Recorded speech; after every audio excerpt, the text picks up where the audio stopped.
ఈరోజు నేను డిస్కస్ చేసే టాపిక్ వచ్చేసేసి హౌ టు గ్రో నందివర్ధనం మొక్క. ఈ నందివర్ధనం మొక్కలో మనకి రెక్క వెరైటీ ఉంటాయి, ముద్ద వెరైటీ ఉంటాయి. రెక్క వెరైటీ మొక్కల్లో కూడా పలచటి రెక్క అండ్ డార్క్ మందంగా ఉండే రెక్క వెరైటీ ఉంటాయి. ఈరోజు మనము రెక్క వెరైటీలో మందంగా ఉండే దాని గురించి డిస్కస్ చేద్దామండి. ఇవి వచ్చి మనకి 365 డేస్ గ్రో అవుతాయి. Rainy season and summer season చాలా బాగా పూస్తాయి. వింటర్ సీజన్ కూడా ఈ ఫ్లవర్స్ వస్తాయి, కానీ కొంచెం చిన్న ఫ్లవర్స్‌గా వస్తాయి. వీటిని మనము ఈ మొక్కలు ఎలా కలెక్ట్ చేసుకోవాలంటే ఇవి స్టెమ్స్ ద్వారా గ్రో అవుతాయి. లేకపోతే మీకెవరైనా తెలిసిన వాళ్ళుంటే వాళ్ళ దగ్గర బబ్స్ అని ఉంటాయన్నమాట. ఇలా పక్కనే బబ్స్‌లా వస్తాయి. ఇలాగ వేర్లతో అయినా మనము తెచ్చుకొని మనం ఈ మొక్కని గ్రో చేసుకోవచ్చు. ఇక్కడ మీరు చూస్తున్నట్లయితే అలాగే సైడ్ బ్రాంచ్‌లా వచ్చిన మొక్కే అనమాట. ఇలా సైడ్ బ్రాంచ్‌గా వచ్చిన మొక్క కూడా చాలా హెల్తీగా ఇప్పుడు ఇక్కడ చూస్తున్నట్లయితే ఇవి మొగ్గలతో ఉన్నాయి. ఈ పువ్వులు మనము పూజకు ఉపయోగించుకుంటాము. ఈ పూజకు ఉపయోగించుకోవటంలో విష్ణువుకి అండ్ శివునికి చాలా ఇష్టమైన పువ్వులుగా ఈ నందివర్ధనం పువ్వులని చెప్తారు.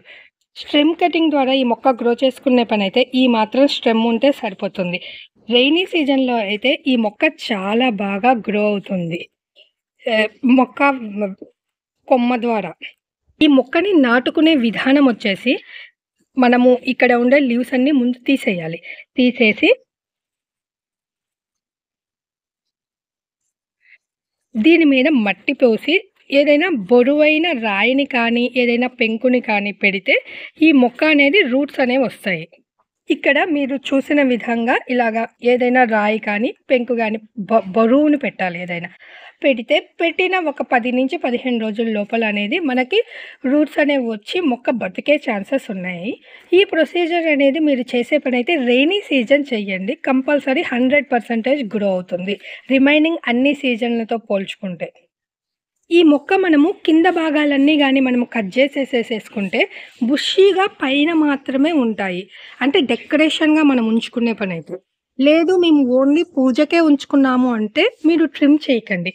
ఎలా ఉందో మొక్కని అలాగే ఉంచేసేస్తే మనకి కింద భాగంలో పూలొస్తాయి. అంటే పూలు మరీ హైట్‌కెళ్ళినా కానీ మనం వాటిని కోసుకోవటం కష్టం కాబట్టి. ఈ మొక్కని ఆవులు అలా తినవు. ఈ మొక్క పువ్వుల్లో నుంచి కూడా మనం హార్వెస్ట్ చేస్తే పాలనేవి వస్తాయి. కాబట్టి మనము ఇంటి ముందు ఏమన్నా ఖాళీ ఉన్నా కానీ, ఆ ఖాళీ ప్లేస్‌లో కూడా మనము ఈ మొక్కననేది గ్రో చేసుకోవచ్చు. ఇది మాక్సిమం మనం ట్రిమ్ చేసుకునే దాన్ని బట్టి 5-6 ఫీట్ హైట్ దాకా కూడా పోతుంది. మనం ట్రిమ్ చేసుకోలేదంటే ఇలా గుబురుగా కిందే ఉంటాయి. మనం కంటైనర్ గార్డెనింగ్‌లో ఈ మొక్క వేసుకునేటప్పుడు దీనికి మినిమమ్ 12x12 గ్రో బ్యాగ్ అయితే బెటర్ అండి.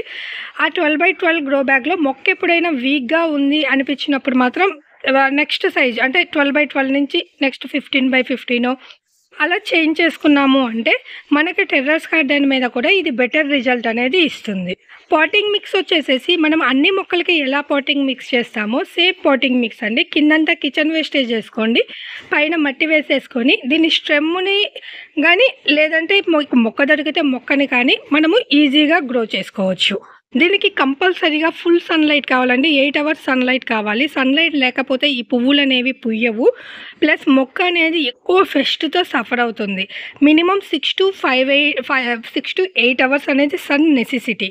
వాటరింగ్ కూడా మనం కుండీల్లో చేసేటప్పుడు దీనికి అండర్ వాటరింగ్ అయినా కానీ పువ్వులనేవి రాలిపోయే ఛాన్సెస్ ఎక్కువ ఉన్నాయి.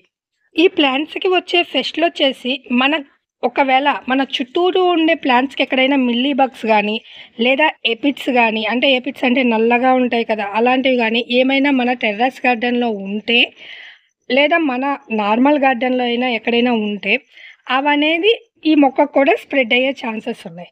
ఇవి 2 కాకుండా నల్ల చుక్క పురుగులు, స్కేల్ పురుగులంటారు. అవి ఈ 3 పెస్ట్‌లనేది ఈ మొక్కకు వస్తాయి. మనము చేసుకునే జింజర్ గార్లిక్ పేస్ట్ గానీ, స్ప్రే అవి వాటర్‌లో మిక్స్ చేసేసుకొని ఫెర్మెంట్ చేసి, ఆ వాటర్‌ని చల్లినా మనకి ఆ కీడనేది పోతుంది. మనము ఈ మొక్కని గాని కుండీలో పెంచుకునే పనైతే అన్ని మొక్కలతో పాటు ఫెర్టిలైజర్స్ ఎవ్రీ 15 డేస్‌కి ఒకసారి compost or manures or any liquid fertilizers అనేది మనం ఈ మొక్కకి ఇస్తే సరిపోతుంది. ఇదేమి పెద్ద హెవీ ఫీడర్ కూడా ఏమీ కాదు. మినిమమ్ బేసిక్ 12x12 కుండీల్లో మంచిగానే పెద్ద మొక్కగానే గ్రో అవుతుంది. వీటిని మనము హార్వెస్ట్ చేసుకున్నా కానీ ఈవినింగ్ దాకా కూడా ఈ ఫ్లవర్స్ అనేవి వాడిపోవు. చాలా ఫ్రెష్‌గా ఉంటాయి. ఒక్కొక్కసారి మీరు రెయినీ సీజన్ చూస్తున్నట్లయితే మనం కొయ్యకపోతే ఈ పువ్వులు రాలి కింద పడి కూడా వాడిపోకుండా ఫ్రెష్‌గా ఉంటాయి 2 డేస్ తర్వాత కూడా. రాలిపోయిన పువ్వులు. ఇవి గుత్తులు గుత్తులుగా ఎంత బాగున్నాయో చూడండి ఈ ఫ్లవర్స్ అనేది. ఇప్పుడు నేను వీటిని హార్వెస్ట్ చేస్తున్నాను. ఇవి ఆయుర్వేదంగా కూడా ఈ పువ్వులనేవి చాలా బాగా ఉపయోగపడతాయండి. ఎందుకని ఉపయోగపడతాయి అంటే, ఇవి మనకేమన్నా కళ్ళు మంటలుగా అలా ఉన్నప్పుడు ఈ ఫ్లవర్స్‌ని మనము వాటర్‌లో తడుపుకొని ఐస్ క్లోజ్ చేసుకొని పెట్టుకుంటే ఆ కళ్ళ మంట అనేది తగ్గిపోతుందంట. బట్ ఈ పాలు అనేవి కళ్ళల్లో పడకూడదు. మనము నిత్యము పూజ చేసుకునే వాళ్ళకి మాత్రం ఈ ఫ్లవర్స్ బాగా యూజ్ అవుతాయి. ఎందుకంటే ఇవి సంవత్సరం మొత్తము గ్రో అవుతాయి కాబట్టి బాగా యూజ్ అవుతాయి. ఒక్క మొక్క నుంచి చూడండి ఎన్ని ఫ్లవర్స్ వచ్చాయో. ఇది వచ్చి కంప్లీట్ కేర్ ఆఫ్ నందివర్ధనం మొక్క గ్రోయింగ్ అండి. మీకేమన్నా డౌట్లుంటే కమెంట్ రూపంలో అడగండి. నచ్చితే లైక్ చేయండండి, షేర్ చేయండి, సబ్స్క్రైబ్ చేయండి. Thank you for watching. Wish you A happy gardening.